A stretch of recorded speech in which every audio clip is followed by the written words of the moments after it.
যুক্তরাষ্ট্রের পক্ষ থেকে যুদ্ধবিরতির প্রস্তাব পাঠানো হয়েছে ইরানের কাছে, তবে এ প্রস্তাব প্রত্যাখ্যান করেছেন ইরানের সর্বোচ্চ নেতা আয়াতুল্লাহ মোস্তফা খামেনি। এ তথ্য জানিয়েছেন ইরানি এক কর্মকর্তা। খবর রয়টার্সের। মঙ্গলবার একজন ঊর্ধ্বতন ইরানি কর্মকর্তা জানিয়েছেন, মধ্যস্থতাকারী দুটি দেশের মাধ্যমে তেহরানের কাছে এসব প্রস্তাব পাঠানো হয়েছিল। ওই কর্মকর্তা বলেন, নিজেদের প্রথম পররাষ্ট্রনীতি বিষয়ক অধিবেশনে মোস্তফা খামেনি যুক্তরাষ্ট্র ও ইসরায়েলের বিরুদ্ধে প্রতিশোধ নেয়ার বিষয়ে অত্যন্ত কঠোর ও অনমনীয় অবস্থান দেখিয়েছেন। তবে ওই বৈঠকে তিনি সশরীরে উপস্থিত ছিলেন কিনা তা ওই কর্মকর্তা নিশ্চিত করেননি। সর্বোচ্চ নেতা প্রতিক্রিয়া জানিয়েছেন, যতক্ষণ পর্যন্ত যুক্তরাষ্ট্র এবং ইসরায়েলকে নতজানু হবে না, পরাজয় মেনে নেবে না এবং ক্ষতিপূরণ দেবে না, ততক্ষণ পর্যন্ত এটি শান্তির উপযুক্ত সময় নয়। উল্লেখ্য, গত 28 ফেব্রুয়ারি যুদ্ধ শুরু করার পর থেকে ইরানের শীর্ষ নেতৃত্বকে লক্ষ্য করে হামলা চালিয়ে আসছে ইসরায়েল ও যুক্তরাষ্ট্র।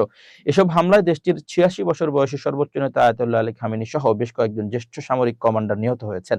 বাবা আয়াতুল্লাহ আলী খামেনি নিহত হওয়ার পর মোস্তফা খামেনিকে ইরানের সর্বোচ্চ নেতা হিসেবে ঘোষণা করা হয়েছে।